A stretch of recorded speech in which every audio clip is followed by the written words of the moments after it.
അൽഹംദുലില്ലാഹ് വസ്സലാത്തു വസ്സലാമു അലാ റസൂലില്ലാഹ് വഅലാ ആലിഹി വസഹ്ബിഹി അജ്മഈൻ. അഊദു ബില്ലാഹി മിനശ് ശൈത്വാനിർ റജീം. ബിസ്മില്ലാഹിർ റഹ്മാനിർ റഹീം. യാ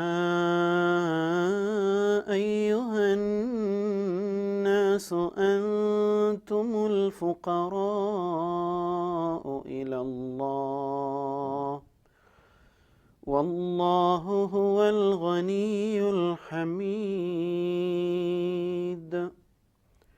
സദഖല്ലാഹുൽ അസീം. ആദരണീയരായ സഹോദരന്മാരെ, സഹോദരിമാരെ, അല്ലാഹു സുബ്ഹാനഹു തആല നമ്മുടെ ഈ ഒത്തുചേരൽ അനുഗ്രഹിക്കുമാറാവട്ടെ. വളരെ മഹത്തായ ചില ലക്ഷ്യങ്ങൾ മുൻനിർത്തിയാണ് ഇങ്ങനെയൊരു പരിപാടിയിൽ നാം സംബന്ധിക്കുന്നത്. അതിൻ്റെ എല്ലാ സദ്ഫലങ്ങളും പടച്ച തമ്പുരാൻ നമ്മുടെ ജീവിതത്തിൽ സാക്ഷാത്കരിച്ച് തരുമാറാവട്ടെ. ലോകം ഒരുപാട് പുരോഗമിച്ചിരിക്കുന്നു. നമ്മുടെ നാഗരികത വല്ലാതെ വികാസം പ്രാപിച്ചിരിക്കുന്നു. നാം ഇപ്പോൾ ജീവിച്ചുകൊണ്ടിരിക്കുന്നത് ഒരു ആഗോള ഗ്രാമത്തിലാണ്. അങ്ങനെയാണല്ലോ പറയാം, ഗ്ലോബൽ വില്ലേജ്. ലോകത്തിൻ്റെ ഏതു കോണിലും ഈ നിമിഷം നടക്കുന്ന ഏത് സംഭവവും യഥാസമയത്ത് തന്നെ അറിയാനും കാണാനുമുള്ള സംവിധാനങ്ങളുള്ള ലോകം. നമ്മുടെ വേണ്ടപ്പെട്ടവർ ലോകത്തിൻ്റെ ഏതു കോണിലായാലും അവരുമായി ഈ നിമിഷം തന്നെ മുഖാമുഖം നേരിൽ കണ്ട് സംസാരിക്കുവാൻ, സംവദിക്കുവാൻ അവസരമുള്ള ലോകം. സുബ്ഹാനല്ലാഹ്, ആലോചിച്ച് നോക്കൂ, എന്തൊരു മാറ്റമാണ്. അതിവേഗം ലോകം പുരോഗമിച്ചു കൊണ്ടേയിരിക്കുന്നു എന്ന് പറയാം. അതേ സമയത്ത് നാം അനുഭവിക്കുന്ന ചില നിസ്സഹായതകളുണ്ട്.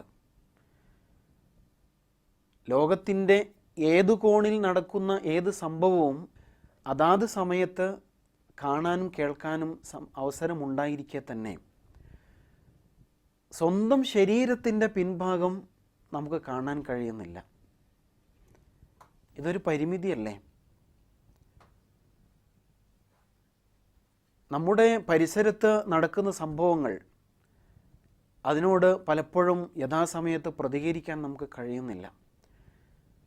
നമ്മുടെ ജീവിതത്തിലെ അടുത്ത നിമിഷം എന്ത് സംഭവിക്കും എന്ന് തീരുമാനിക്കാൻ നമുക്ക് കഴിയില്ല. ഒരുപക്ഷെ 60-70 വർഷക്കാലം ദുനിയാവിൽ ജീവിച്ചാലും എൻ്റെ അടുത്ത നിമിഷം എന്താണ് എനിക്ക് തീരുമാനിക്കാൻ കഴിയില്ല. ഇത് നാം അനുഭവിക്കുന്ന ഒരു നിസ്സഹായ അവസ്ഥയാണ്.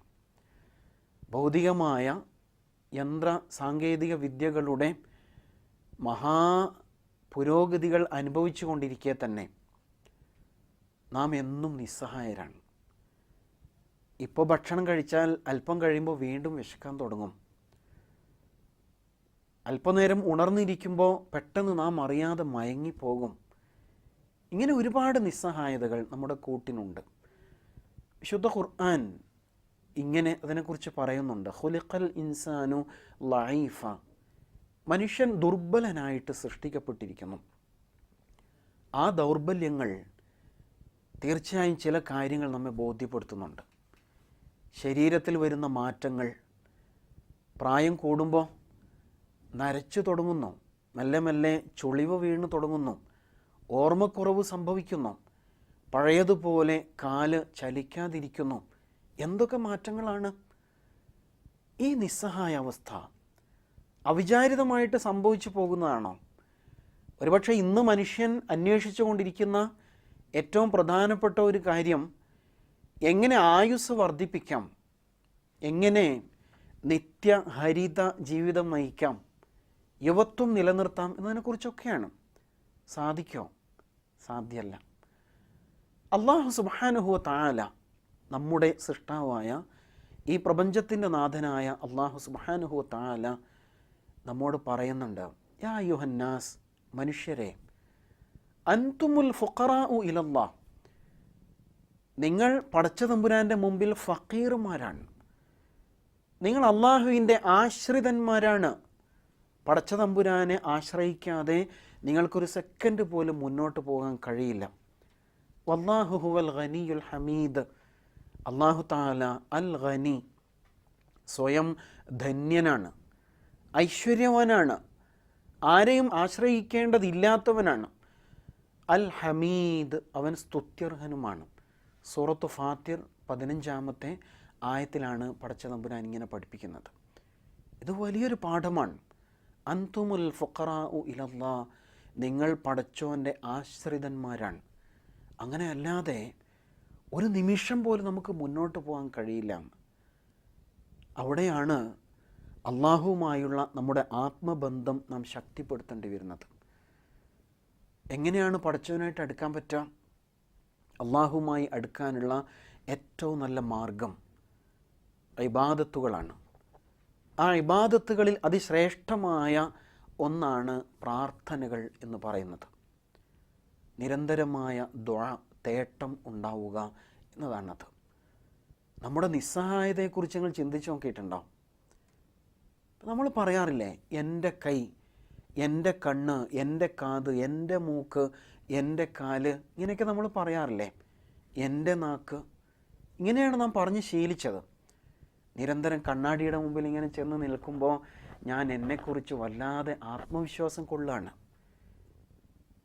നീ എന്താണ് അനാവശ്യം പറയുന്നത് എന്ന് ചോദിക്കുമ്പോൾ ഒരുപക്ഷെ നമ്മുടെ മനസ്സ് പറയും, എൻ്റെ നാവ് കൊണ്ട് എന്ത് പറയണമെന്ന് ഞാൻ തീരുമാനിക്കും. അങ്ങനെയല്ലേ?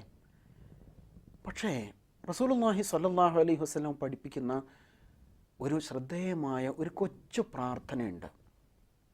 അല്ലാഹുമ്മ, അല്ലാഹുവേ, ലാ തക്കിൽനി ഇലാ നഫ്സി, നീ എൻ്റെ കാര്യം എന്നെ ഏൽപ്പിക്കരുത് റബ്ബേ. തർഫത്ത് ഐൻ, കണ്ണിമവെട്ടുന്ന സമയം പോലും എൻ്റെ കാര്യം പടച്ചോനെ നീ എന്നെ ഏൽപ്പിക്കല്ലേ. ഇതെന്തൊരു പ്രാർത്ഥനയാണ്? ആലോചിച്ച് നോക്കൂ. ഒരുപാട് ചിന്തിക്കാൻ പ്രേരിപ്പിക്കുന്ന പ്രാർത്ഥനയാണ്. എൻ്റെ കണ്ണുകൊണ്ട് എന്ത് കാണണമെന്ന് ഞാൻ തീരുമാനിക്കും. എൻ്റെ നാക്ക് കൊണ്ട് എന്ത് പറയണമെന്ന് ഞാൻ തീരുമാനിക്കും. എൻ്റെ കാതുകൊണ്ട് എന്ത് കേൾക്കണമെന്ന് ഞാൻ തീരുമാനിക്കും. ഇങ്ങനെയാണ് നമ്മുടെയൊക്കെ മനസ്സ് പൊതുവെ പറയുന്നത്. പക്ഷെ അല്ലാഹു തആല തീരുമാനിച്ചു എന്നിരിക്കട്ടെ, എന്ത്?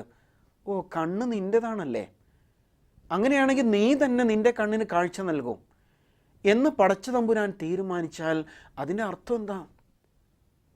ഞാൻ അന്ധനായി എന്നാണ്, പിന്നെ എനിക്ക് കാഴ്ചയില്ല. നാവ് നിൻ്റേതാണ്, നിനക്ക് തോന്നുന്നത് നീ പറയുമെങ്കിൽ നിൻ്റെ നാവിന് നീ തന്നെ സംസാരശേഷി നൽകൂ എന്ന് പടച്ചതമ്പുരാൻ പറഞ്ഞാലോ, അന്ന് മുതൽ ഞാൻ മൂകനായി എന്നാണ് അതിൻ്റെ അർത്ഥം. എനിക്ക് പിന്നെ സംസാരിക്കാൻ കഴിയില്ല.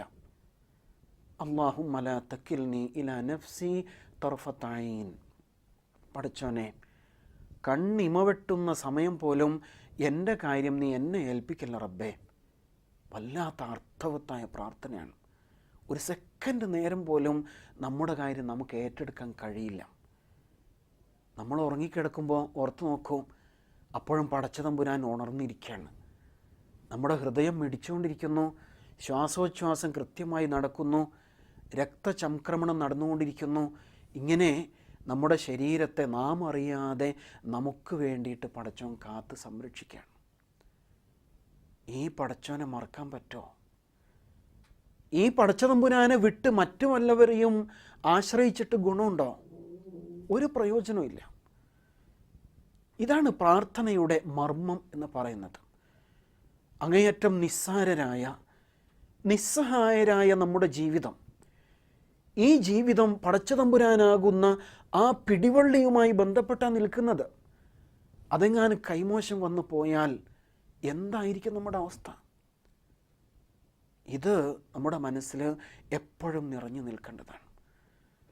കരുണാവാരിധിയായ റബ്ബ് നമ്മോട് പറയുന്നുണ്ട്, അതുകൊണ്ട് നിങ്ങൾ വേറെ കുറുക്ക് വഴികളൊന്നും അന്വേഷിക്കല്ലേ, ഞാനുണ്ടല്ലോ നിങ്ങളോടൊപ്പം. വഖാല റബ്ബുക്കും ഉദ്ഊനി അസ്തജിബ് ലക്കും. നിങ്ങളുടെ റബ്ബ് പറഞ്ഞിരിക്കുന്നു. എന്താ പറഞ്ഞത്? നിങ്ങൾ എന്നെ വിളിക്കൂ, അസ്തജിബ് ലക്കും, ഞാൻ നിങ്ങൾക്ക് ഉത്തരം നൽകാമല്ലോ എന്ന് അല്ലാഹു സുബ്ഹാനഹു തആല നമ്മോട് പറയാണ്. ഇതിലും വലിയ വാഗ്ദാനം വേറെ എന്താ വേണ്ടത്? നിങ്ങൾ ഓർത്തു നോക്കൂ, നമുക്ക് നമ്മുടെ ഏതെങ്കിലും ഒരു നേതാക്കന്മാരെ, ഭരണാധികാരികളെ ഒന്ന് നേരിൽ കണ്ട് സംസാരിക്കണമെങ്കിൽ എന്തൊക്കെ പാടാം, എത്ര ബുദ്ധിമുട്ടുണ്ട്. ഒരുപാട് പേരുടെ കാല് പിടിക്കേണ്ടി വരും. നമ്മൾ വോട്ട് ചെയ്ത് വിജയിപ്പിച്ച നമ്മുടെ ഭരണാധികാരികൾ, അവരുടെ മുമ്പിൽ ഒരു നിവേദനം സമർപ്പിക്കാൻ, ഒരു സങ്കടം പറയണമെങ്കിൽ ഒരുപാട് നാൾ കാത്തിരിക്കേണ്ടി വരില്ലേ? പടച്ചതമ്പുരാൻ നേരിട്ട് പറയാം, നിങ്ങൾ എന്നെ വിളിക്കുക, അസ്തജിബ് ലക്കും, ഞാൻ നിങ്ങൾക്ക് ഉത്തരം തരാലോ എന്ന് പറയുന്നുണ്ട്. ഇതിലപ്പുറം വേറെ എന്ത് വാഗ്ദാനമാണ് നമുക്ക് വേണ്ടത്? നമുക്ക് വേണ്ടിയിട്ട് അല്ലാഹു തആല കാത്തിരിക്കുകയാണത്രേ. വഇദാ സഅലക ഇബാദി അന്നി ഫഇന്നി ഖരീബ് ഉജീബു ദഅവത ദാഇ ഇദാ ദഅൻ ഫൽയസ്തജീബു ലി ഫൽയുമിനു ബി ലഅല്ലക്കും തർഷുദൂൻ. അല്ലാഹു സുബ്ഹാനഹു വ തആല നമ്മെ ഉണർത്തുന്നില്ലേ? നിങ്ങൾ എൻ്റെ അടിമ എന്നെക്കുറിച്ച് വിളിച്ചാൽ, എന്നെ അന്വേഷിച്ചാൽ, വഇദാ സഅലക ഇബാദി അന്നി ഫഇന്നി ഖരീബ്, ഞാൻ സമീപസ്ഥനാണെന്ന് പറയും. ഉജീബു ദഅവത ദാഇ ഇദാ ദഅൻ, എന്നെ വിളിക്കുന്നവൻ്റെ വിളിക്ക് ഞാൻ ഉത്തരം നൽകും. ദഅവത ദാഇ, അദ്ദാഇ എന്നാണ് പറയുന്നത്. അദ്ദാഇ എന്ന് പറഞ്ഞാൽ എപ്പോഴെങ്കിലും ഒരു പ്രയാസം വരുമ്പോൾ വിളിക്കുന്നവൻ എന്നല്ല. പിന്നെയോ അള്ളാഹുവെ തൻ്റെ ജീവിതചര്യയായിട്ട്, തൻ്റെ സ്വഭാവമായി, പ്രകൃതമായിട്ട് സ്വീകരിച്ചവൻ എന്നുള്ളതാണ്. ആ നിലക്കാണ് അല്ലാഹു തആല അവിടെ എടുത്തു പറയുന്നത്. ലഅല്ലഹും യർഷുദൂൻ, അവർ സന്മാർഗം പ്രാപിക്കാൻ വേണ്ടിയിട്ടാണ് ഇങ്ങനെ പടച്ചതമ്പുരാൻ ഉണർത്തുന്നത് എന്നുകൂടി ചേർത്ത് പറയുന്നു.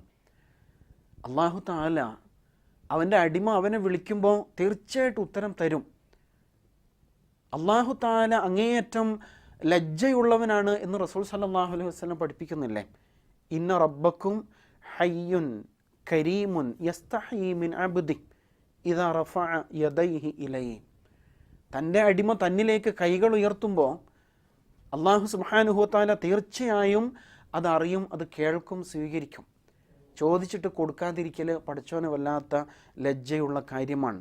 അൻ യറുദ്ദഹുമാ സിഫ്ര, ഒരിക്കലും നമ്മൾ മുകളിലോട്ട് ഉയർത്തുന്ന കൈകളെ അല്ലാഹു തആല ശൂന്യമായിട്ട് മടക്കുകയില്ല എന്ന് റസൂൽ സല്ലല്ലാഹു അലൈഹി വസല്ലം വാക്ക് തരുന്നുണ്ട്.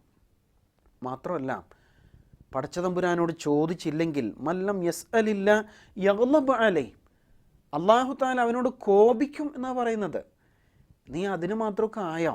എന്നെ വിട്ട് സ്വന്തം വഴി തേടാൻ മാത്രം നീ സ്വാശ്രയനാണോ എന്ന നിലക്ക് അല്ലാഹു അവനോട് കോപിക്കും എന്ന് പറയുന്നു. വല്ലാത്ത പടച്ചോനാണ് നമ്മുടെ പടച്ചോൻ എന്നർത്ഥം. അല്ലാഹുവെ വിട്ടകന്ന് ഒരുപാട് അബദ്ധങ്ങൾ ചെയ്ത് സ്വന്തത്തോട് അക്രമം കാണിച്ച് ഇനി ഞാൻ എങ്ങനെ പടച്ചോന് മുമ്പിൽ കൈകൾ ഉയർത്തും എന്ന് നിരാശപ്പെട്ട് സങ്കടപ്പെടുന്ന മനുഷ്യരുണ്ടാവും. അവരോട് പിന്നെയും പറയുന്നുണ്ട് അല്ലാഹു, യാ ഇബാദിയല്ലദീന അസ്റഫു അലാ അൻഫുസിഹിം ലാ തഖ്നതു മിർ റഹ്മത്തില്ലാ, നിങ്ങൾ അള്ളാഹുവിൻ്റെ കാരുണ്യത്തെക്കുറിച്ച് നിരാശരാകരുത് എന്ന് പറയുന്നു. ഇന്നല്ലാഹ യഗ്ഫിറു ദുനൂബ ജമീഅ ഇന്നഹു ഹുവൽ ഗഫൂറുർ റഹീം. എല്ലാം പൊറുക്കുന്നവനാണ് പടച്ചോൻ, എല്ലാം പൊറുക്കുന്ന അങ്ങേയറ്റത്തെ കരുണാനിധിയാണ് അല്ലാഹു. അതുകൊണ്ട് നിങ്ങൾ ഒരിക്കലും പടച്ചോൻ്റെ കാര്യത്തിൽ നിരാശപ്പെടരുത് എന്ന് പറഞ്ഞ് വീണ്ടും അവനിലേക്ക് നമ്മെ വിളിച്ച് അടുപ്പിക്കുകയാണ് അല്ലാഹു. ഒരുപാട് ഹദീസുകളില്ലേ, നിങ്ങൾ ഒരു ചാൺ അടുത്താൽ അവൻ ഒരു മുഴം അടുക്കും, നിങ്ങളൊരു മുഴം എടുത്താൽ അവനൊരു മാറെടുക്കും, നിങ്ങൾ അവനിലേക്ക് നടന്നു ചെന്നാൽ അവൻ നിങ്ങളിലേക്ക് ഓടി വരും. ഇങ്ങനെ പ്രാർത്ഥന നമ്മയും അള്ളാഹുയെയും വല്ലാതെ ബന്ധിപ്പിക്കുന്നുണ്ട് എന്ന് കാണാം. സൂറത്തുൽ ഫുർഖാനിൽ അവസാനത്തെ ആയത്തിൽ പടച്ചോൻ്റെ വല്ലാത്തൊരു വാചകമുണ്ട്. മാ യഅബഉ ബിക്കും റബ്ബി ലൗലാ ദുആഉക്കും ഫഖദ് കദ്ദബ്തും ഫസൗഫ യകൂനു ലിസാമ. റസൂലേ, അവരോട് പറയോ, മാ യഅബഉ ബിക്കും റബ്ബി, എൻ്റെ റബ്ബ് നിങ്ങളെ എന്ത് പരിഗണിക്കാനാണ്? ലൗലാ ദുആഉക്കും, നിങ്ങളുടെ പ്രാർത്ഥന ഇല്ലെങ്കിൽ എൻ്റെ റബ്ബ് നിങ്ങളെ എന്ത് പരിഗണിക്കാനാ? വെറും കല്ലും മണ്ണും ഒക്കെ പോലെ കേവലം ഒരു സൃഷ്ടി എന്നല്ലാതെ പടച്ച തമ്പുരാനുമായിട്ട് നിങ്ങൾക്ക് അടുക്കാൻ വല്ല വഴിയുണ്ടോ?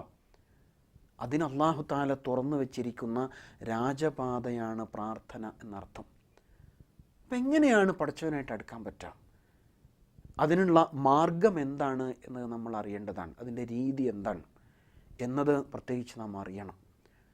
പ്രാർത്ഥന ഇബാദത്താണ് എന്ന് ഇമാം അഹ്മദ് ഉദ്ധരിക്കുന്ന ഹദീസുണ്ട്. അദ്ദുആഉ ഹുവൽ ഇബാദ. നമുക്ക് സുപരിചിതമാണത്. അള്ളാഹുവിനുള്ള സമ്പൂർണ്ണ അടിമത്വവും സമർപ്പണവുമാണ് പ്രാർത്ഥന. അതൊരു നിശ്ചിത സമയത്ത് മാത്രം നിർവഹിക്കപ്പെടുന്ന ഒന്നല്ല. അതിനപ്പുറം ജീവിതം മുഴുവനും ജീവിതം പ്രാർത്ഥനയാക്കി മാറ്റുക എന്നുള്ളതാണ്. ആ നിലക്കാണ് റസൂൽ സല്ലല്ലാഹു അലൈഹി വസല്ലം പ്രാർത്ഥനയെ പഠിപ്പിക്കുന്നത്. അദ്ദുആഉ മുഖുൽ ഇബാദ. ഇമാം തിർമിദി റിപ്പോർട്ട് ചെയ്ത ഒരു ഹദീസ്. അദ്ദുആഉ മുഖുൽ ഇബാദ, പ്രാർത്ഥന ഇബാദത്തിൻ്റെ മജ്ജയാണ്, അതിൻ്റെ കഴമ്പാണ്, അകക്കാമ്പാണ് എന്ന് റസൂലുള്ളാഹി സ്വല്ലല്ലാഹു അലൈഹി വസല്ലം പഠിപ്പിക്കുന്നുണ്ട്. അപ്പോൾ പ്രാർത്ഥന എന്നത് അള്ളാഹുമായിട്ട്, നമ്മുടെ സൃഷ്ടാവുമായിട്ട് അടുക്കുവാൻ, അവനെ പ്രാപിക്കുവാനുള്ള ഏറ്റവും നല്ല മാർഗ്ഗമാണ്. അള്ളാഹു സുബ്ഹാനഹു വ തആല അതിൻ്റെ ഒരു ശൈലി പഠിപ്പിക്കുന്നുണ്ട്. സൂറത്തുൽ അഅറാഫ് 55-ാമത്തെ ആയത്തിൽ ഉദ്ഉ റബ്ബക്കും, നിങ്ങൾ നിങ്ങളുടെ റബ്ബിനെ വിളിക്കും. എങ്ങനെ വിളിക്കണം? തളർറുഅൻ വഖുഫിയ, തളർറുഅൻ വിനയാന്യുതരായിട്ട്, വഖുഫിയ പതിഞ്ഞ സ്വരത്തിൽ, ഇന്നഹു ലാ യുഹിബ്ബുൽ മുഅത്തദീൻ, അതിര് കവിയുന്നവരെ, അതിക്രമകാരികളെ അള്ളാഹു ഇഷ്ടപ്പെടുന്നില്ല. അവിടെ രണ്ട് വാക്കുകൾ ഉപയോഗിച്ചിട്ടുണ്ട്. ഒന്ന് തളർറുഅ, മറ്റൊന്ന് ഖുഫിയ. എന്താ തളർറുഅ? വിനയാന്യുതരായിട്ട് എന്ന് പൊതുവെ പറയും. പക്ഷെ ആ വാക്കിൻ്റെ അടിത്തറയിലേക്ക് ഒന്നുകൂടി നമ്മൾ കടന്നു ചെല്ലുമ്പോൾ ഭാഷാശാസ്ത്രകാരന്മാർ പറയുന്നുണ്ട്, ലറുഅ എന്ന് പറഞ്ഞാൽ അകിട് എന്നാണ് അർത്ഥം. ആടിൻ്റെ, പശുവിൻ്റെ ഒക്കെ അകിടുണ്ടല്ലോ, പാൽ ചുരത്തുന്ന അകിട്. നിങ്ങൾ ശ്രദ്ധിച്ചിട്ടില്ലേ? കുഞ്ഞാട്, ആട്ടിൻകുട്ടി എപ്പോഴും തള്ളയാടിൻ്റെ ചുറ്റും ഇങ്ങനെ കറങ്ങിക്കൊണ്ടേയിരിക്കുന്നത് കാണാം.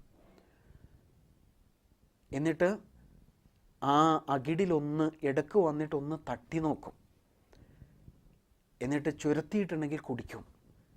കുടിച്ചു കഴിഞ്ഞിട്ട് വീണ്ടും അകലേക്കൊക്കെ ഓടി നടന്ന് തുള്ളിച്ചാടി കുറച്ച് കഴിയുമ്പോൾ അത് ദഹിച്ചു പോകുമ്പോൾ പിന്നെയും തള്ളയാടിൻ്റെ അടുക്കലേക്ക് കുഞ്ഞാട് വരും.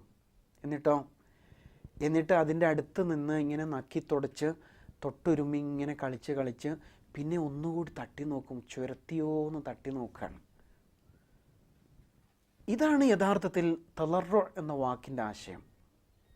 കഅബാലയത്തിൻ്റെ ചുറ്റും തവാഫ് ചെയ്യുന്നവർ അതാണല്ലോ യഥാർത്ഥത്തിൽ നിർവഹിക്കുന്നത്. പടച്ചവനോട് ഇങ്ങനെ തേടിക്കൊണ്ടേയിരിക്കുകയാണ്. അവൻ്റെ വീടിൻ്റെ അടുത്ത് വന്നിട്ട് അള്ളാഹുവോട് ചോദിച്ചുകൊണ്ടേയിരിക്കുകയാണ്. ഇടയ്ക്കിടയ്ക്ക് ഇങ്ങനെ തട്ടി നോക്കുക. എന്നിട്ട് ഹജറുൽ അസ്വദിൻ്റെ അടുക്കൽ, അതുപോലെ കഅബയുടെ വാതിലിൻ്റെ അടുക്കൽ, മുൽത്തസമിൻ്റെ അടുക്കൽ ഒക്കെ വെച്ചിട്ട് വീണ്ടും ഇങ്ങനെ ചുരത്തിയോ എന്ന് തട്ടി നോക്കും. അള്ളാഹുവിൻ്റെ കാരുണ്യത്തിന് വേണ്ടിയിട്ട് നിരന്തരം ഈ തള്ളയാടിന് ചുറ്റും കറങ്ങുന്ന കുഞ്ഞാടിനെ പോലെ നിരന്തരം കറങ്ങിക്കൊണ്ടേയിരിക്കണം എന്നുള്ളതാണ്. അതാണ് തളർറ. ആ വാക്ക് പ്രത്യേകം ശ്രദ്ധിക്കണം. അതേപോലെ ഖുഫിയ, പതിഞ്ഞ സ്വരത്തിൽ ബഹളമയമായ അന്തരീക്ഷം സൃഷ്ടിക്കുന്ന പ്രാർത്ഥനാ സദസ്സുകളുണ്ട്. അങ്ങനെയല്ല, മറിച്ച് ഖുഫിയ പതിഞ്ഞ സ്വരത്തിലായിരിക്കണം പ്രാർത്ഥന. മനസ്സിൻ്റെ ഉള്ളിൽ നിന്ന് അള്ളാഹുവിലേക്ക് ഉയരുന്ന നല്ല ഇഖ്ലാസോടു കൂടിയുള്ള അർത്ഥനകൾ, യാചനകളായിരിക്കണം പ്രാർത്ഥന എന്നാണ് അവിടെ ഉദ്ദേശിക്കുന്നത്. ഇത് പ്രാർത്ഥനയുടെ ഒരു മര്യാദയായിട്ട് വിശുദ്ധ ഖുർആൻ സൂറത്തുൽ അഅറാഫ് 55-ാമത്തെ ആയത്ത് നമുക്ക് നൽകുന്ന വലിയൊരു പാഠമാണ്. നമ്മെ സംബന്ധിച്ചിടത്തോളം പ്രാർത്ഥന എന്നത് വലിയൊരു ആയുധമല്ലേ? സത്യവിശ്വാസിയുടെ ആയുധമാണ് പ്രാർത്ഥന എന്ന് റസൂൽ സല്ലല്ലാഹു അലൈഹി വസല്ലം പഠിപ്പിക്കുന്നുണ്ട്. അദ്ദുആഉ സിലാഹുൽ മുഅ്മിൻ, വിശ്വാസിയുടെ ആയുധമാണ് പ്രാർത്ഥന. അതിൽ മാത്രമാണ് നമ്മുടെ പ്രതീക്ഷ. അതാണല്ലോ നമ്മുടെ കരുത്ത് എന്ന് പറയുന്നത്, അല്ലേ? വിശ്വാസി ആയുധമില്ലെങ്കിലും ധീരനാണ്. വിശ്വാസി സമ്പത്ത് കൈവശമില്ലെങ്കിലും ധന്യനാണ്. വിശ്വാസി ആൾബലമില്ലെങ്കിലും പ്രതാപവാനാണ്. കാരണം അവനോടൊപ്പം അള്ളാഹുവുമായുള്ള ആത്മബന്ധമുണ്ട്. അങ്ങനെ പരസ്പരം ബന്ധിപ്പിക്കുന്ന ആയുധമായിട്ട്, കണ്ണിയായിട്ടാണ് റസൂൽ സല്ലല്ലാഹു അലൈഹി വസല്ലം പ്രാർത്ഥനയെ വിശദീകരിക്കുന്നത്. വഇമാദുദ്ദീൻ, ഈ ദീനിൻ്റെ നെടും തൂണാണ് പ്രാർത്ഥന. വനൂറു സമാവാതി വൽ അർള്, ആകാശഭൂമികളുടെ പ്രകാശമാണ് പ്രാർത്ഥന. ഇമാം ഹാക്കിം റിപ്പോർട്ട് ചെയ്ത ഹദീസാണത്, നമുക്ക് കാണാം. പ്രാർത്ഥന സ്വീകരിക്കപ്പെടാനുള്ള മര്യാദകൾ എന്തൊക്കെയാണ്? പ്രാർത്ഥന പല തരത്തിൽ സംഭവിക്കാറുണ്ട്. വിശ്വാസിയിൽ നിന്ന് മുന്നൊരുക്കങ്ങളൊന്നുമില്ലാതെ തന്നെ പ്രാർത്ഥന സംഭവിക്കാറുണ്ട് പലപ്പോഴും.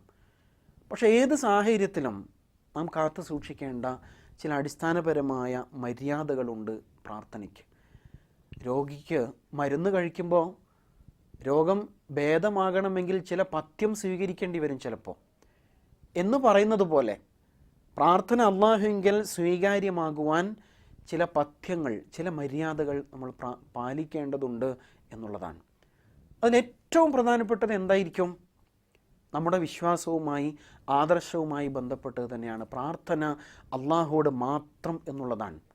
ഫദ്ഉഹു മുഖ്ലിസീന ലഹുദ്ദീൻ, അവന് മാത്രം അടിമപ്പെട്ടവരായിട്ട്, അവനെ മാത്രം അനുസരിക്കുന്നവരായി, അവനിലേക്ക് മാത്രം തിരിഞ്ഞുകൊണ്ട്, അവന് മാത്രം വിധേയരായിക്കൊണ്ടായിരിക്കണം പ്രാർത്ഥന എന്നതാണ് അതിലൊന്നാമത്തത്.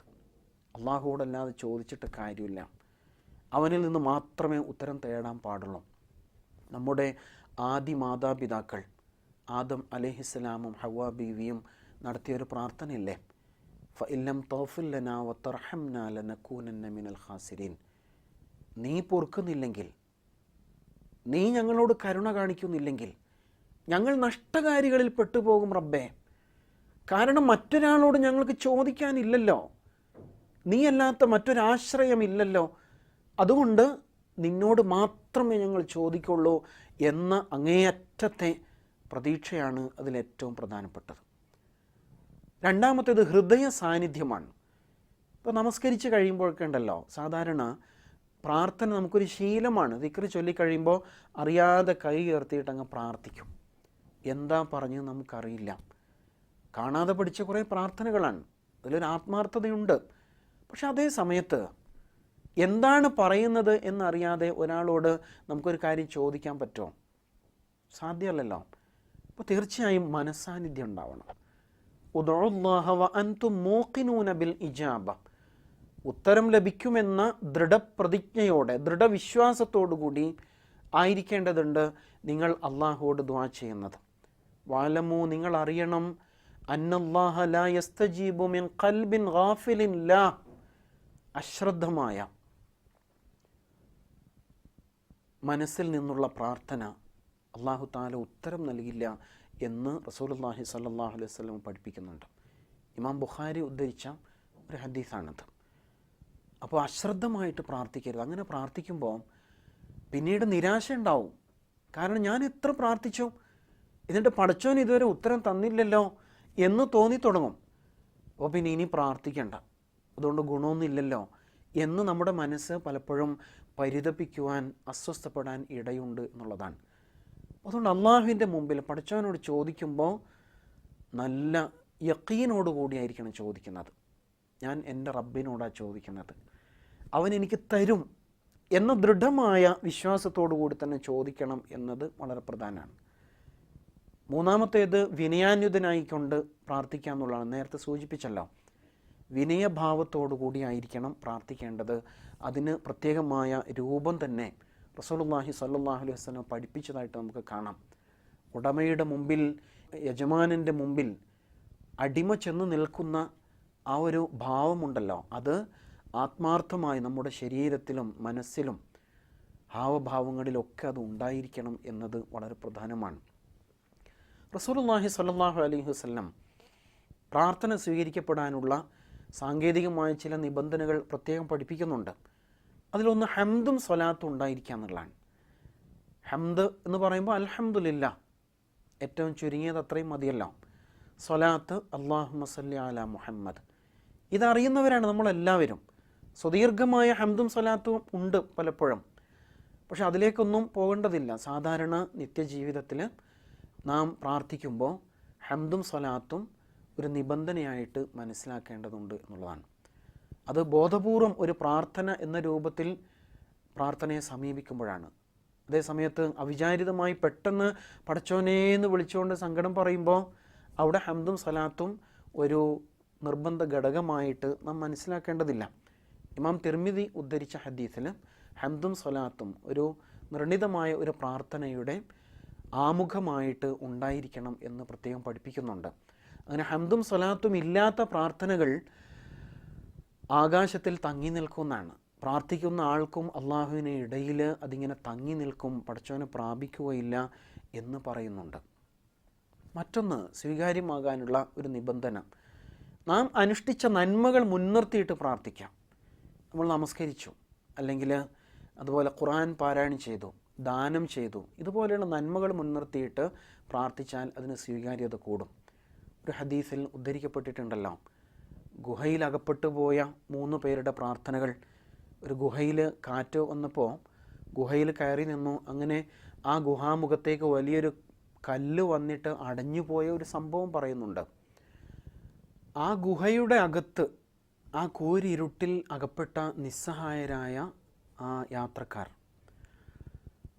പുറമെ ആർക്കും അറിയില്ല ഇങ്ങനെ 3 പേരകത്ത് പെട്ട കാര്യം. അവർ അള്ളാഹുവെ മുൻനിർത്തിക്കൊണ്ട് പ്രാർത്ഥിക്കുന്നുണ്ട്. അള്ളാഹുവോട് അവർ ചെയ്ത നന്മകൾ മുൻനിർത്തിയിട്ട് പ്രാർത്ഥിക്കുകയാണ്. അപ്പോൾ ഓരോ ആളും പ്രാർത്ഥിച്ചപ്പോൾ അതിനനുസരിച്ച് ആ ഗുഹയെ അടച്ചു കളഞ്ഞ ഗുഹാമുഖത്ത് വന്നുപെട്ട വലിയ പാറക്കല്ല് മെല്ലെ മെല്ലെ നീങ്ങിക്കൊണ്ടിരുന്നു. എന്നിട്ട് അവരതുവഴി പുറത്ത് കടന്ന് രക്ഷപ്പെട്ട സംഭവം ഇമാം ബുഖാരി ഉദ്ധരിക്കുന്ന ഒരു ഹദീസാണ്. അപ്പം അങ്ങനെ നന്മകൾ മുൻനിർത്തിയിട്ട് പ്രാർത്ഥിക്കുക എന്നത് സ്വീകാര്യമായ പ്രാർത്ഥനയാണ്. അതേപോലെ ഖിബിലക്ക് അഭിമുഖമായിട്ട് നിന്നുകൊണ്ട് പ്രാർത്ഥിക്കാം, അല്ലെങ്കിൽ ഇരുന്നു കൊണ്ട് പ്രാർത്ഥിക്കാം. കാൽമുട്ടുകൾ ചേർത്ത് വെച്ച് അദബോടെ ഇരുന്നു കൊണ്ട് പ്രാർത്ഥിക്കാം. ഇമാം തിർമിദി റിപ്പോർട്ട് ചെയ്യുന്ന ഹദീസിൽ നമുക്ക് അങ്ങനെ കാണാം. അള്ളാഹുവിൻ്റെ നാമങ്ങൾ അസ്മാ ഉൽ ഹുസ്ന ഉണ്ടല്ലോ, വലില്ലാഹിൽ അസ്മാ ഉൽ ഹുസ്ന ഫദ്ഉഹു ബിഹ, അള്ളാഹുവിൻ്റെ നാമങ്ങൾ അവ മുൻനിർത്തിയിട്ട് പ്രാർത്ഥിക്കാൻ വേണ്ടിയിട്ട് അള്ളാഹു തആല പഠിപ്പിക്കുന്നുണ്ട്.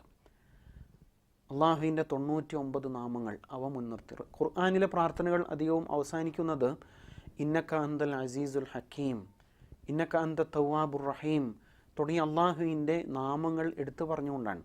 അപ്പം അത് പ്രാർത്ഥന സ്വീകാര്യമാകാനുള്ള ഒരു നിബന്ധനയാണ് എന്ന് കാണാം. അതേപോലെ പ്രാർത്ഥിക്കുമ്പോൾ 2 കൈകളും ചുമലുവരെ ഉയർത്തുക.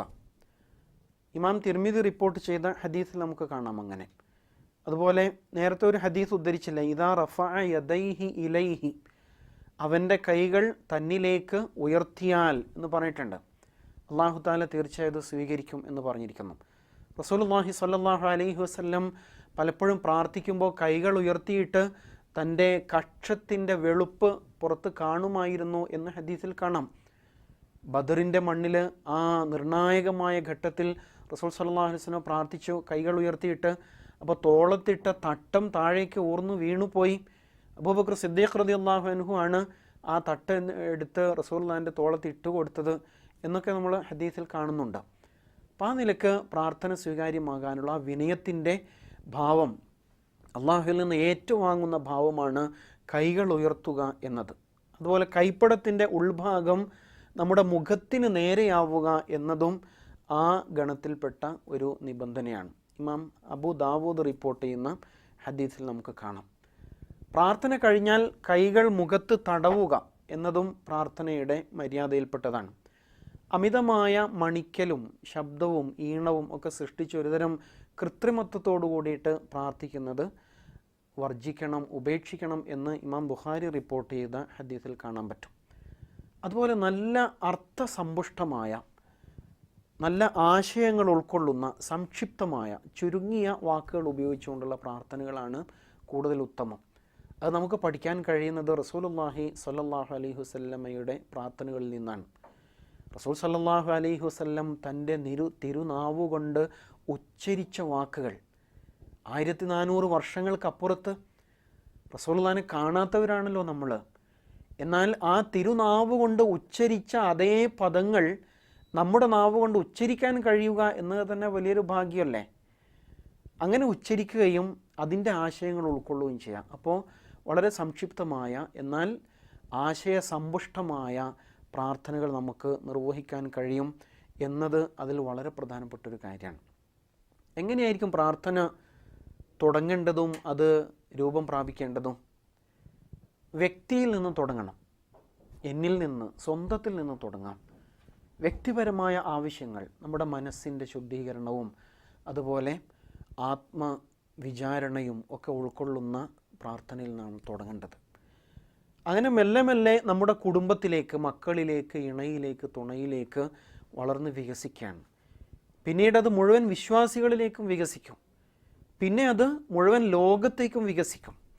മഹാനായ ഖലീലുല്ലാഹി ഇബ്രാഹിം അലൈഹിസ്സലാമിൻ്റെ പ്രാർത്ഥന വിശുദ്ധ ഖുർആൻ ധാരാളമായിട്ട് ഉദ്ധരിക്കുന്നുണ്ട്. സൂറത്തുൽ ബഖറ, അതുപോലെ സൂറത്ത് ഇബ്രാഹിം, അതൊക്കെ നമ്മൾ പഠിക്കുമ്പോൾ മനസ്സിലാവും. അത് ഒരിക്കലും സ്വന്തത്തെക്കുറിച്ച് മാത്രം പറയുന്ന സ്വാർത്ഥിയായ പ്രാർത്ഥനക്കാരാകരുത് നമ്മൾ. നമ്മുടെ പ്രാർത്ഥനകളിൽ എപ്പോഴും നമ്മുടെ സമൂഹം നിറഞ്ഞു നിൽക്കേണ്ടതുണ്ട്. ഇപ്പോൾ തന്നെ ആലോചിച്ച് നോക്കൂ, ലോകത്തിൻ്റെ നാനാഭാഗത്തും പ്രയാസം അനുഭവിക്കുന്ന ഒരുപാട് സഹോദരങ്ങളില്ലേ? അവർക്കൊക്കെയും വേണ്ടിയിട്ട് നമ്മുടെ പ്രാർത്ഥന വികാസം പ്രാപിക്കണം എന്നുള്ളതാണ്. ഇമാം മുസ്ലിം ആ നിലയിലുള്ള ഹദീസ് ഉദ്ധരിച്ചതായിട്ട് നമുക്ക് കാണാൻ കഴിയും. പ്രാർത്ഥിക്കുമ്പോൾ കുറിക്ക് കൊള്ളുന്ന രൂപത്തിലായിരിക്കണം പ്രാർത്ഥന. പടച്ചോനെ നീ തരണം, നീ തന്നേ പറ്റുള്ളൂ, എനിക്ക് നിന്നോടല്ലാതെ മറ്റാരോടും ചോദിക്കാനില്ലല്ലോ റബ്ബേ.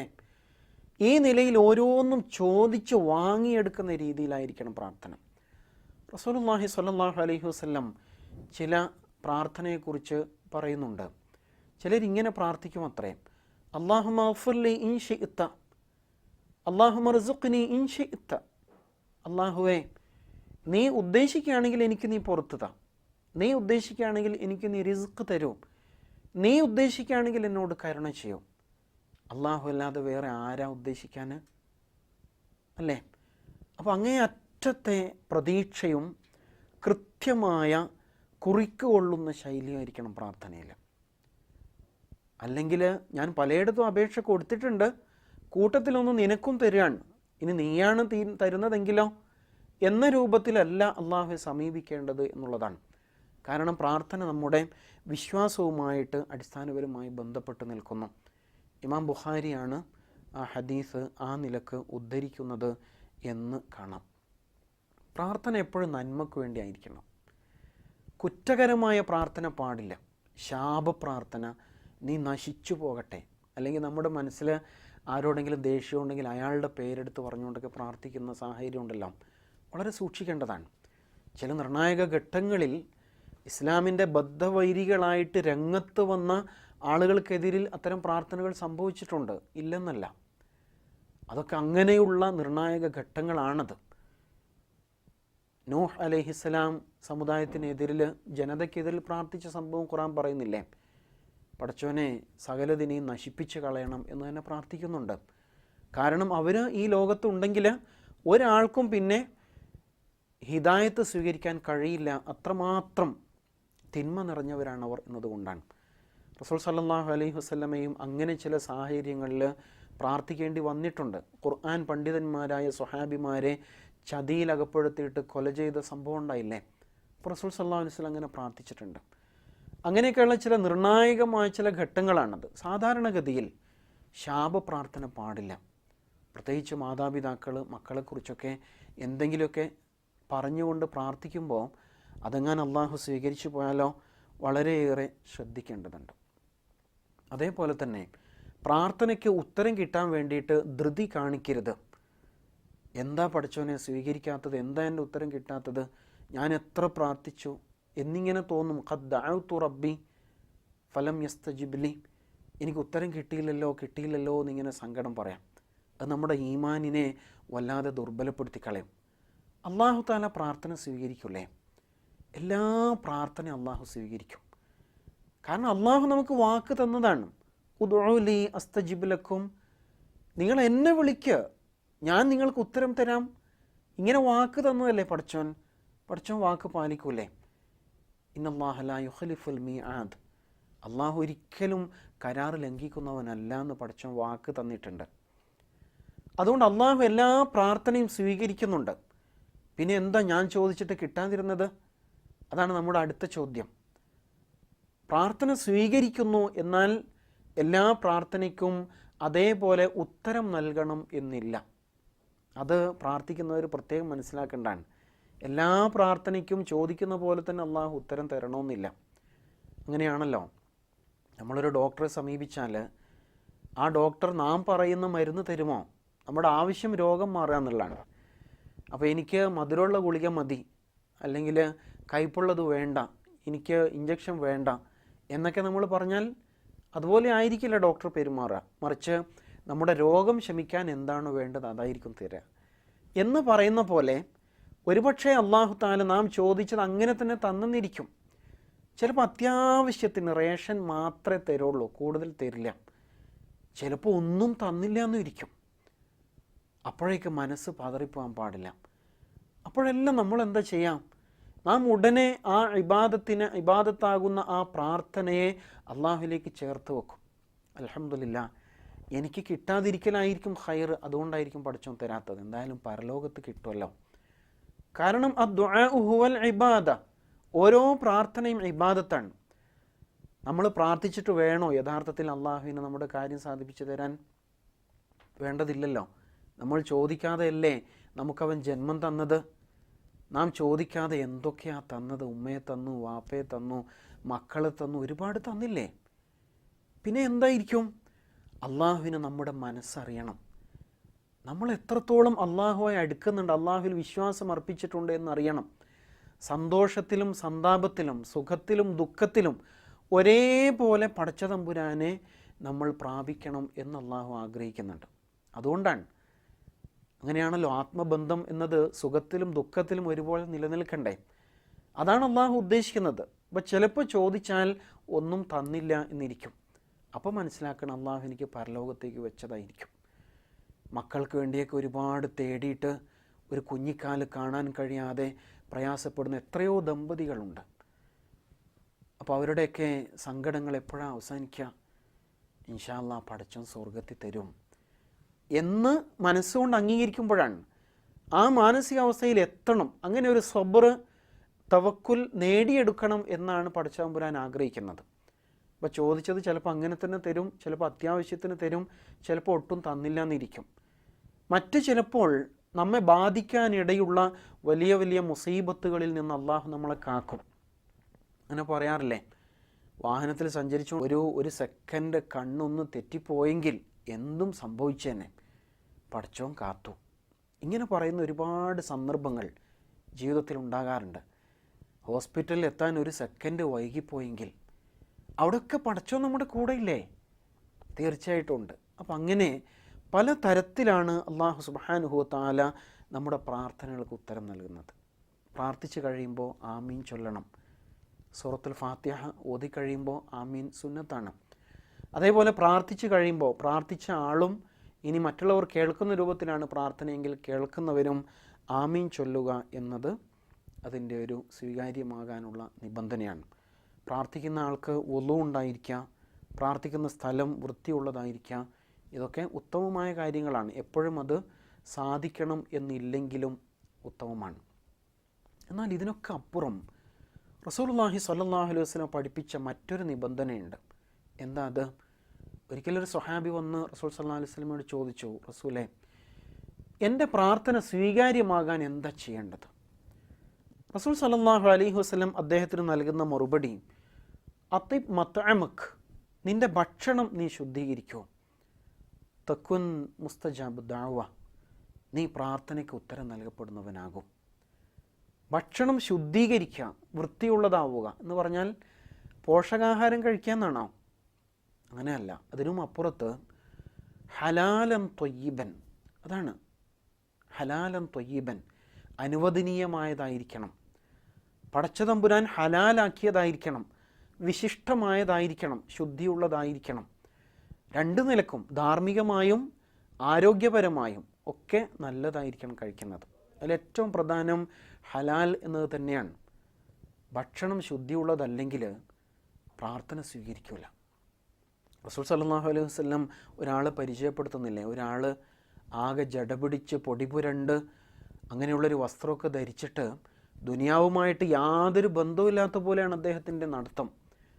ആകാശത്തേക്ക് കൈകളുയർത്തിയിട്ട് യാ റബ്ബ് യാ റബ്ബ് എന്നിങ്ങനെ വിളിച്ച് പ്രാർത്ഥിച്ചുകൊണ്ടിരിക്കുകയാണ്. എന്നിട്ട് റസൂൽ സല്ലല്ലാഹു അലൈഹി വസല്ലം അയാൾ പരിചയപ്പെടുന്നുണ്ട്. അയാൾക്ക് എങ്ങനെ ഉത്തരം കിട്ടാനാണ്? എന്താ കാരണം? മത്അമുഹു ഹറാം വമശ്റബുഹു ഹറാം വമൽബസുഹു ഹറാം വഗുദിയ ബിൽ ഹറാം. അയാളുടെ ഭക്ഷണം ഹറാമാണ്, പാനീയം ഹറാമാണ്, അയാളുടെ വസ്ത്രം ഹറാമാണ്, അയാൾ വളർന്ന പശ്ചാത്തലം തന്നെ ഹറാമാണ്. പിന്നെ എങ്ങനെ ഉത്തരം കിട്ടാനാണ്? ഇന്നത്തെ കാലത്ത് നാം ഏറ്റവും പരീക്ഷിക്കപ്പെടുന്നത് ഇവിടെയാണല്ലോ. നമ്മുടെ ഭക്ഷണം, നമ്മുടെ വസ്ത്രം, നമ്മുടെ സമ്പാദ്യം, ഉപജീവന മാർഗം ഹലാലാണോ എന്ന ചോദ്യത്തിന് മുമ്പിൽ നമ്മൾ പതറിപ്പോവാണ്. എന്ത് ചെയ്യും? അതേസമയത്ത് ഇബാദത്തുകളും കൃത്യമായിട്ട് അനുഷ്ഠിച്ചുകൊണ്ടിരിക്കുന്നു, പ്രാർത്ഥിച്ചുകൊണ്ടിരിക്കുന്നു. ഇവ രണ്ടും തമ്മിലുള്ള വൈരുദ്ധ്യം വളരെ ഗുരുതരമായ ഒരു പ്രശ്നമാണ്. ഇമാം തിർമിദി റിപ്പോർട്ട് ചെയ്യുന്ന ഈ ഹദീസ് പ്രത്യേകം നമ്മൾ ശ്രദ്ധിക്കേണ്ടതുണ്ട്. അല്ലാഹു സുബ്ഹാനഹു വ തആല ഒരിക്കലും സ്വീകരിക്കില്ല. അതിനാൽ വളരെ ജാഗ്രത പാലിക്കണം. റസൂൽ സല്ലല്ലാഹു അലൈഹി വസല്ലമയുടെ കാലത്തെ സ്വഹാബി വനിതകൾ, അവരുടെ ആണുങ്ങൾ വീട്ടിൽ നിന്ന് അധ്വാനിക്കാൻ വേണ്ടിയിട്ട് പുറത്തേക്ക് പോകുമ്പോൾ ഉമ്മറപ്പടിയിൽ നിർത്തിയിട്ട് അവരോടൊരു വസിയത്ത് വാങ്ങാറുണ്ടായിരുന്നു അത്രേ. നോക്ക്, നിങ്ങൾ അധ്വാനിക്കാൻ വേണ്ടിയിട്ട് പോവല്ലേ? അതെ, ഈ വീട്ടിലേക്ക് ഹലാലായ സമ്പത്തുമായിട്ട് വരാവുള്ളൂ കേട്ടോ എന്ന് പ്രത്യേകം പറയുമായിരുന്നു. എന്താ കാരണം? ഹറാമായതുമായിട്ട് വന്നാൽ ഞങ്ങൾക്കത് കഴിക്കാൻ പറ്റില്ല. ഒന്നും കിട്ടിയില്ലെങ്കിലും കുഴപ്പമില്ല, ഞങ്ങൾ ദിവസങ്ങളോളം വേണമെങ്കിൽ പട്ടിണി കിടന്നോളാം പച്ചവെള്ളം കുടിക്കാതെ. പക്ഷേ ഹറാമായത് കഴിച്ചിട്ട് നാളെ പടച്ചവൻ്റെ സ്വർഗം നഷ്ടപ്പെടുന്നത്, അള്ളാഹുവിൻ്റെ നരകത്തീയിന് വിറകായി മാറുന്നത് ഞങ്ങൾക്ക് സഹിക്കാൻ വയ്യ. അതുകൊണ്ട് ഹലാലായതായിട്ട് വരാൻ പാടുള്ളൂ. ഇങ്ങനെ നമ്മുടെ വീട്ടുകാർ ഇന്ന് പറയോ? പ്രയാസമാണ്. പക്ഷേ ഈമാനികമായിട്ട് ആ തലത്തിലേക്ക് ഉയർന്നാലേ നമ്മുടെ പ്രാർത്ഥന സ്വീകാര്യമാകൂ. സങ്കടം തോന്നും പലപ്പോഴും. ഉമ്മമാർ അള്ളാഹുവിലേക്ക് കൈകളുയർത്തിയിട്ട് കുടുംബത്തിൻ്റെ നന്മയ്ക്ക് വേണ്ടി ഒരുപാട് പ്രാർത്ഥിക്കുന്നുണ്ടാവും. അതേസമയം വാപ്പമാരോ അവരെങ്ങനെയൊക്കെയോ സമ്പാദിച്ച് കൂട്ടുകയാണെങ്കിൽ ഈ പ്രാർത്ഥനയൊക്കെ വൃഥാവിലല്ലേ, ഒന്നും പ്രയോജനം ചെയ്യാതെ പോവില്ലേ എന്നത് നാം പ്രത്യേകിച്ച് ശ്രദ്ധിക്കേണ്ടതാണ്. പ്രാർത്ഥന സ്വീകരിക്കപ്പെടുന്ന ചില പ്രത്യേക സന്ദർഭങ്ങൾ റസൂലുള്ളാഹി സ്വല്ലല്ലാഹു അലൈഹി വസല്ലം പഠിപ്പിക്കുന്നുണ്ട്. ചില പ്രത്യേക സമയങ്ങൾ അത് ഓർത്തിരിക്കേണ്ടതാണ്. നമുക്ക് പ്രത്യേകം ബോധപൂർവമുള്ള പ്രാർത്ഥനകളിൽ ഉപയോഗപ്പെടുത്താൻ അത്തരം മുഹൂർത്തങ്ങൾ ഉപകരിക്കും. അതിലേറ്റവും പ്രധാനപ്പെട്ട ഒന്നാണ് രാത്രിയിലെ അന്ത്യയാമം, ജൗഫുൽ ലൈലിൽ ആഖിർ എന്ന് ഹദീസിൽ വന്നിട്ടുണ്ടല്ലോ. രാത്രിയുടെ അന്ത്യയാമം എന്നത് നമ്മൾ തഹജ്ജുദ് അനുഷ്ഠിക്കാൻ വേണ്ടിയിട്ട് എഴുന്നേൽക്കുന്ന ആ സമയമാണ് അവിടെ ഉദ്ദേശിക്കുന്നത്. പടച്ചതമ്പുരാൻ ഭൂമിയോട് ഏറ്റവും അടുത്ത ആകാശത്തേക്ക് വന്നിട്ട് അവൻ്റെ കരങ്ങൾ നമ്മിലേക്ക് നീട്ടിവെക്കുന്ന സമയമാണത് എന്ന് ഹദീസിൽ കാണാം. അപ്പം അത് ഉപയോഗപ്പെടുത്തണം. മറ്റൊന്ന് റമളാനിലെ ലൈലത്തുൽ ഖദ്റാണ്. ഇമാം തിർമിദി റിപ്പോർട്ട് ചെയ്യുന്ന ഹദീസിൽ കാണാം ലൈലത്തുൽ ഖദ്റിൻ്റെ രാവ് പ്രാർത്ഥനയ്ക്ക് ഏറ്റവും ഉത്തമമായിട്ടുള്ള സ്വീകാര്യമാകുന്ന സന്ദർഭമാണ്. മറ്റൊന്ന് ജുമുഅ ദിവസത്തിലെ പ്രത്യേക സമയമാണ്. ഇമാം മുസ്ലിം റിപ്പോർട്ട് ചെയ്യുന്ന ഹദീസിൽ കാണാം. ഏത് സമയമാണെന്ന് വെളിപ്പെടുത്തിയിട്ടില്ല, അതൊരു സസ്പെൻസാണ്. കാരണം മുഅ്മിനീങ്ങൾ കൂടുതൽ പ്രാർത്ഥനയിൽ മുഴുകാൻ വേണ്ടിയാണ് അങ്ങനെ ചെയ്തിരിക്കുന്നത്. എന്നാൽ അതിലും പ്രത്യേകമായൊരു സമയമുണ്ട്. ഇമാം മിമ്പറിൽ ഇരുന്നത് മുതൽ നമസ്കാരം കഴിയുന്നത് വരെയുള്ള സമയം കൂടുതൽ ശ്രദ്ധേയവും ശ്രേഷ്ഠവുമാണ് എന്ന് ഹദീസിൽ വന്നിട്ടുണ്ട്. അത് ഉപയോഗപ്പെടുത്തേണ്ടതാണ്. അതുപോലെ വെള്ളിയാഴ്ച രാവ് എന്ന് പറയില്ലേ, വ്യാഴാഴ്ച രാത്രിക്ക് പൊതുവെ നമ്മൾ വെള്ളിയാഴ്ചയുടെ രാവ് എന്ന് പറയും. അത് പ്രാർത്ഥനയ്ക്ക് ഏറ്റവും ഗുണകരമായ ഒരു മുഹൂർത്തമായിട്ട് ഇമാം അബൂ ദാവൂദ് റിപ്പോർട്ട് ചെയ്തിട്ടുണ്ട്. മറ്റൊന്നാണ് ബാങ്കിനും ഇഖാമത്തിനും ഇടയിലുള്ള സമയം. ബാങ്ക് കേട്ടു, അതിൻ്റെ ഇഖാമത്തിന് ഇടയിൽ പള്ളിയിലാണെങ്കിൽ സുന്നത്ത് നമസ്കരിച്ചിട്ട് ഫർള് നമസ്കാരത്തിന് വേണ്ടി കാത്തിരിക്കുന്നൊരു സമയമല്ലേ, അത് വളരെ ശ്രേഷ്ഠമായ ഒരു സന്ദർഭമാണെന്ന് ഇമാം അബൂ ദാവൂദ്. അതേപോലെ ഫർള് നമസ്കാരത്തിന് ശേഷമുള്ള സമയം വളരെ ശ്രേഷ്ഠമാണ്. നമ്മൾ ചിലപ്പോൾ പെട്ടെന്ന് എഴുന്നേറ്റ് പോയി കളയും. എഴുന്നേറ്റ് പോകേണ്ടി വന്നാലും ആ സമയത്ത് പ്രാർത്ഥിക്കുക എന്നത് ഏറ്റവും ശ്രേഷ്ഠമായിട്ട് ഇമാം തിർമിദി റിപ്പോർട്ട് ചെയ്യുന്നുണ്ട്. അതുപോലെ മറ്റു ചില സന്ദർഭങ്ങൾ, അറഫാ ദിനത്തിൽ ഹാജിമാർ അവിടെ ഒരുമിച്ച് കൂടുന്ന ആ സമയത്ത് അവരുടെ പ്രാർത്ഥന തീർച്ചയായും സ്വീകാര്യമാണ്. അതേപോലെ ആ ദിവസം നമ്മൾ നോമ്പനുഷ്ഠിക്കായിരിക്കും. ആ ദിവസത്തിൽ അള്ളാഹുവോടുള്ള പ്രാർത്ഥനകൾ ഏറെ സ്വീകാര്യമാണ്. സംസം കുടിച്ചതിന് ശേഷമുള്ള പ്രാർത്ഥന വളരെ ശ്രേഷ്ഠമാണ് എന്ന് പഠിപ്പിക്കപ്പെട്ടിരിക്കുന്നു. അതുപോലെ നോമ്പ് തുറക്കുന്ന സമയത്തെ പ്രാർത്ഥന, നോമ്പുകാരൻ ഒരിക്കലും തിരസ്കരിക്കപ്പെടാത്ത ഒരു മുഹൂർത്തമുണ്ട് എന്നാണല്ലോ, ആ സമയം ഉപയോഗപ്പെടുത്താൻ ശ്രദ്ധിക്കേണ്ടതുണ്ട്. ഖുർആൻ പാരായണത്തിന് ശേഷം, ഖുർആൻ ഖത്തം മുഴുവനായിട്ട് പാരായണം ചെയ്ത് പൂർത്തീകരിച്ചതിന് ശേഷം ഇമാം തിർമിദി റിപ്പോർട്ട് ചെയ്യുന്ന ഹദീസിൽ ആ സമയത്തിന് പ്രത്യേകതയുണ്ട് എന്നാണ്. അതുപോലെ ഇമാം പ്രാർത്ഥന ഓതിക്കഴിയുന്ന സമയമുണ്ടല്ലോ, ഇമാം നമസ്കാരത്തിൽ ഒച്ചത്തിൽ ഫാത്തിഹ, സൂറത്തുൽ ഫാത്തിഹ ഓതിക്കഴിഞ്ഞാൽ ആ സമയം പ്രാർത്ഥനയ്ക്ക് വളരെ പ്രധാനമാണ് എന്ന് കാണാം. അപ്പം അങ്ങനെ അത്തരം സന്ദർഭങ്ങൾ പ്രത്യേകമായിട്ട് നമ്മൾ ഉപയോഗപ്പെടുത്തേണ്ടതുണ്ട്. അതേപോലെ തന്നെ സ്വീകരിക്കപ്പെടുന്ന പ്രാർത്ഥനകൾ, ചില വ്യക്തികളുടെ പ്രാർത്ഥനകൾ പ്രത്യേകമായി അള്ളാഹു സ്വീകരിക്കുമെന്ന് റസൂൽ സല്ലല്ലാഹു അലൈഹി വസല്ലം വാക്ക് തന്നിട്ടുണ്ട്. അതിലൊന്നാണ് മക്കൾക്ക് വേണ്ടിയിട്ട് മാതാപിതാക്കൾ നടത്തുന്ന പ്രാർത്ഥന. മക്കളുടെ നന്മയ്ക്ക് വേണ്ടി, ഇഹപര നന്മയ്ക്ക് വേണ്ടിയിട്ട് മാതാപിതാക്കൾ നടത്തുന്ന പ്രാർത്ഥന അള്ളാഹു തആല സ്വീകരിക്കും. അതിനും പടച്ചവനിടയിൽ മറയില്ല. പക്ഷെ അവിടെ ശ്രദ്ധിക്കേണ്ടത്, ശാപപ്രാർത്ഥനയാണെങ്കിലോ അതും ചിലപ്പോൾ പടച്ചവൻ സ്വീകരിക്കും. അപ്പോൾ നമ്മുടെ പ്രാർത്ഥനാ സമയവും അള്ളാഹു തആല പ്രാർത്ഥന സ്വീകരിക്കുന്ന സമയവും ഒത്തു വന്നാൽ, അതെങ്ങാനും ശാപപ്രാർത്ഥനയാണെങ്കിൽ വല്ലാത്ത അബദ്ധമായി പോവും. വളരെയേറെ ശ്രദ്ധിക്കേണ്ടതുണ്ട്. മറ്റൊന്നാണ് മർദ്ദിതൻ്റെ പ്രാർത്ഥന. പ്രയാസപ്പെടുന്ന, പീഡിപ്പിക്കപ്പെടുന്ന മർദ്ദിതനായ ആൾ അള്ളാഹുലേക്ക് കൈകൾ ഉയർത്തിയാൽ, ഇത്തഖി ദഅവത്തൽ മദ്ലൂം, മർദ്ദിതൻ്റെ പ്രാർത്ഥനയെ നീ സൂക്ഷിക്കുക എന്ന് റസൂൽ സല്ലല്ലാഹു അലൈഹി വസല്ലം പഠിപ്പിച്ചിട്ടുണ്ട്. ഇമാം തിർമിദി റിപ്പോർട്ട് ചെയ്ത ഹദീസ് കാണാം. യാത്രക്കാരൻ്റെ പ്രാർത്ഥന, യാത്ര പോകുമ്പോൾ നമ്മൾ യാത്രക്കാർക്ക് വേണ്ടി പ്രാർത്ഥിക്കാറുണ്ട്. എന്നാൽ അതോടൊപ്പം യാത്ര പോകുന്ന ആളോട് നമ്മൾ പ്രാർത്ഥിക്കാൻ വേണ്ടി വസിയത്ത് ചെയ്യണം. കാരണം അയാൾ ഒറ്റപ്പെട്ടവനും നിസ്സഹായനുമായിരിക്കുമല്ലോ, അയാളോടൊപ്പം അള്ളാഹു ഉണ്ടാവും. അപ്പോൾ യാത്രയിൽ അയാൾ പ്രാർത്ഥിക്കുമ്പോൾ തീർച്ചയായിട്ടും അത് സ്വീകാര്യമാകും. അതിനാൽ യാത്രക്കാരുടെ പ്രാർത്ഥന ഏറെ സ്വീകാര്യമാണ്.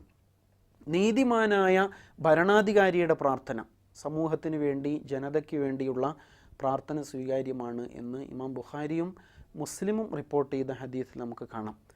അനുസരണയുള്ള മക്കളുടെ പ്രാർത്ഥന, വലദുൻ സാലിഹുൻ യദഉ ലഹു, തനിക്ക് വേണ്ടി പ്രാർത്ഥിക്കുന്ന സന്താനം ഉണ്ടല്ലോ, മാതാപിതാക്കൾക്ക് വേണ്ടിയിട്ട് റബ്ബിർഹംഹുമാ കമാ റബ്ബയാനി സഗീറ എന്നതുപോലെയുള്ള മാതാപിതാക്കൾക്ക് വേണ്ടിയിട്ട് മക്കൾ നടത്തുന്ന പ്രാർത്ഥന സ്വീകാര്യമാണ് എന്ന് അബൂ ദാവൂദ് റിപ്പോർട്ട് ചെയ്ത ഹദീസിൽ കാണാം. അതുപോലെ നോമ്പ് തുറക്കുമ്പോൾ നേരത്തെ പറഞ്ഞല്ലോ, നോമ്പുകാരൻ്റെ പ്രാർത്ഥന എപ്പോഴും സ്വീകാര്യമാണ്. സ്ഥലത്തില്ലാത്ത സഹോദരന് വേണ്ടിയിട്ട് ഒരു വിശ്വാസി നടത്തുന്ന പ്രാർത്ഥന, ഇതൊരു അപൂർവ പ്രാർത്ഥനയാണ്. ലോകത്തിൻ്റെ ഏതോ കോണിൽ നമ്മുടെ ഒരു സഹോദരനുണ്ട്. അപ്പോൾ നമ്മുടെ പ്രയാസങ്ങൾ അറിഞ്ഞിട്ട് ആ സഹോദരൻ നമുക്ക് വേണ്ടിയിട്ട് പ്രാർത്ഥിക്കുമ്പോൾ അതിന് വല്ലാത്ത വൈകാരികതയുണ്ട്, അത് സ്വീകാര്യമാണ്. കാരണം അതിലേറെ ആത്മാർത്ഥതയുണ്ട്. നീ എനിക്ക് വേണ്ടി പ്രാർത്ഥിക്കണമെന്ന് മുഖത്ത് നോക്കി പറയുമ്പോൾ പഠിച്ചോ നിന്നെ അനുഗ്രഹിക്കട്ടെ എന്ന് നമ്മൾ പ്രാർത്ഥിക്കും. പക്ഷേ പലപ്പോഴും അതൊരു ഭംഗി വാക്ക് പോലെയാണ്. അതേസമയം അകലെ എവിടെയോ ഉള്ള സഹോദരൻ നമുക്ക് വേണ്ടി പ്രാർത്ഥിക്കുമ്പോൾ അതിൽ തീർച്ചയായിട്ടും ഇഖ്ലാസ് ഉണ്ട്, അല്ലാഹു സുബ്ഹാനഹു തആല സ്വീകരിക്കും. അതേപോലെ പ്രാർത്ഥന സ്വീകരിക്കപ്പെടുന്ന ചില ഇടങ്ങൾ, ചില പ്രത്യേക സ്ഥലങ്ങൾ റസൂൽ സല്ലല്ലാഹു അലൈഹി വസല്ലം നമ്മൾ പഠിപ്പിച്ചിട്ടുണ്ട്. അതിലൊന്ന് കഅബയുടെ അകം. കഅബയുടെ അകത്ത് നമുക്ക് എപ്പോഴും പ്രവേശിക്കാൻ കഴിയണമെന്നില്ല. ഒരുപക്ഷെ ഭരണാധികാരികളൊക്കെയാണ് ഇന്നത്തെ കാലത്ത് അവിടെ പ്രവേശിക്കാറുള്ളൂ. അകത്ത് പ്രവേശിക്കാൻ കഴിഞ്ഞാൽ തീർച്ചയായും അത് ആ അർത്ഥത്തിൽ പ്രയോജനകരമാണ്. എന്നാൽ ഹിജ്ർ ഇസ്മായിൽ എന്ന ആ മതിൽക്കെട്ടുണ്ടല്ലോ, അതിനകത്ത് പ്രവേശിച്ചാൽ അവിടെ പ്രാർത്ഥിക്കുന്നതും നമസ്കരിക്കുന്നതുമൊക്കെ കഅബയുടെ അകത്ത് നമസ്കരിക്കുന്നതിനും പ്രാർത്ഥിക്കുന്നതിനും തുല്യമാണ് എന്ന് പഠിപ്പിക്കപ്പെട്ടിട്ടുണ്ട്. ആ നിലക്ക് കഅബയുടെ അകത്തെ പ്രാർത്ഥന. അതുപോലെ മുൽത്തസം എന്ന് പറയുമ്പോൾ ഹജറുൽ അസ്വദിനും കഅബയുടെ കവാടത്തിനും വാതിലിനും ഇടയിലുള്ള സ്ഥലം പ്രാർത്ഥനയ്ക്ക് വളരെ ശ്രേഷ്ഠമാണ്. ആ സ്ഥാനം നമസ്കാരം കഴിയുമ്പോൾ ഹാജിമാരൊക്കെ അവിടെ ഇങ്ങനെ ചാടി പിടിക്കുന്നത് കാണാം. കാരണം അതിൻ്റെ പ്രാധാന്യം കൊണ്ട് തന്നെയാണ് എന്നുള്ളതാണ്. സംസം കിണറിൻ്റെ സമീപം, ഇന്ന് കിണർ കാണാൻ കഴിയും, അതിൻ്റെ സ്ഥാനം അടയാളപ്പെടുത്തപ്പെട്ടിട്ടുണ്ട്. അവിടെ പ്രത്യേകം പുണ്യകരമാണെന്ന് ഇമാം ദാറഖുത്നി റിപ്പോർട്ട് ചെയ്ത ഹദീസിൽ കാണാം. സഫ മറുവ പർവ്വതങ്ങളിൽ ഉള്ള പ്രാർത്ഥന, അതേപോലെ ഇബ്രാഹിം മഖാമിൻ്റെ അടുത്തുള്ള പ്രാർത്ഥന, അറഫയിൽ വെച്ചുള്ള പ്രാർത്ഥന, മുസ്ദലിഫ അഥവാ മഷ്അറുൽ ഹറാമിൽ വെച്ചുള്ള പ്രാർത്ഥന, ഒക്കെ ഏറെ സ്വീകാര്യമാണ്. ഇതൊക്കെ ഹജ്ജുമായിട്ട് അല്ലെങ്കിൽ പിന്നെ ഉംറയുമായി അഥവാ മക്കയുടെ പരിസരവുമായിട്ട് ബന്ധപ്പെട്ട് നിൽക്കുന്നതാണ് എന്നാണ് മനസ്സിലാക്കേണ്ടത്. അതേപോലെ നമ്മുടെ പ്രാർത്ഥന അള്ളാഹുവിങ്കൽ സ്വീകാര്യമായാൽ നമുക്കത് ബോധ്യപ്പെടുമല്ലോ, മാനസികമായൊരു സന്തോഷം ഉണ്ടാവും. പ്രത്യക്ഷത്തിൽ തന്നെ അത് സ്വീകരിക്കപ്പെടുമ്പോൾ അതിൻ്റേതായ ഒരു നിർവൃതി തീർച്ചയായും നമുക്കുണ്ടാവും. രോഗം ശമിക്കുക, അതുപോലെ യാത്ര സുഖകരമാവുക, നല്ല ഉദ്ദേശങ്ങൾ സഫലമാവുക, ഇങ്ങനെയൊക്കെ വരുമ്പോൾ പിന്നെ നമ്മൾ ചിലപ്പോൾ അള്ളാഹുവിനെ അങ്ങ് മറന്നുപോകും, കാര്യം നടന്നല്ലോ എന്നുള്ള നിലക്ക്. അപ്പോൾ കൂടുതലായിട്ട് അള്ളാഹു ഓർക്കുകയും ശുക്ർ ചെയ്യാൻ വേണം. അവിടെ ഒരു ഹംദുണ്ട്, അൽഹംദുലില്ലാ അല്ലദീ ബിഇസ്സത്തിഹി വ ജലാലിഹി തത്തിമ്മു സ്വാലിഹാത്ത്. ഇമാം തിർമിദി റിപ്പോർട്ട് ചെയ്തൊരു ഹംദാണ്, അള്ളാഹുവിന് സ്തുതി. അല്ലദീ ബിഇസ്സത്തിഹി വ ജലാലിഹി, ആരുടെ പ്രതാപത്താലും മഹത്വത്താലുമാണോ തത്തിമ്മു സ്വാലിഹാത്ത്, സൽക്കർമ്മങ്ങൾ പൂർണ്ണമാകുന്നത്, ആ അള്ളാഹുവിന് സ്തുതി. അൽഹംദുലില്ലാ അല്ലദീ ബിഇസ്സത്തിഹി വ ജലാലിഹി തത്തിമ്മു സ്വാലിഹാത്ത് എന്ന് പ്രാർത്ഥിക്കൽ ഏറെ ശ്രേഷ്ഠമാണ്. ഇങ്ങനെ പ്രാർത്ഥനയുമായി ബന്ധപ്പെട്ട് പ്രാർത്ഥന സ്വീകരിക്കപ്പെടാനുള്ള നിബന്ധനകൾ പ്രത്യേകിച്ച് നാം അറിയേണ്ടതുണ്ട്.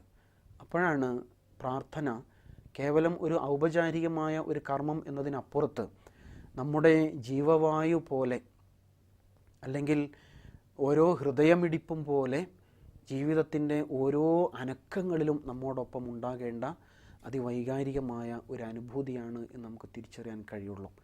അങ്ങനെ അള്ളാഹുവിലേക്ക് ഉയരുവാനും പടച്ചതമ്പുരാനെ പ്രാപിക്കുവാനും അള്ളാഹുവിൽ നിന്ന് അവൻ്റെ അടിമകൾ എന്ന നിലക്ക് അവൻ്റെ അനുഗ്രഹവർഷം ഏറ്റുവാങ്ങുവാനും നമുക്ക് കഴിയണം. അള്ളാഹു സുബ്ഹാനഹു തആല നമ്മുടെ പ്രാർത്ഥനകൾ സ്വീകരിച്ച് ഉത്തരം നൽകി അനുഗ്രഹിക്കുമാറാവട്ടെ.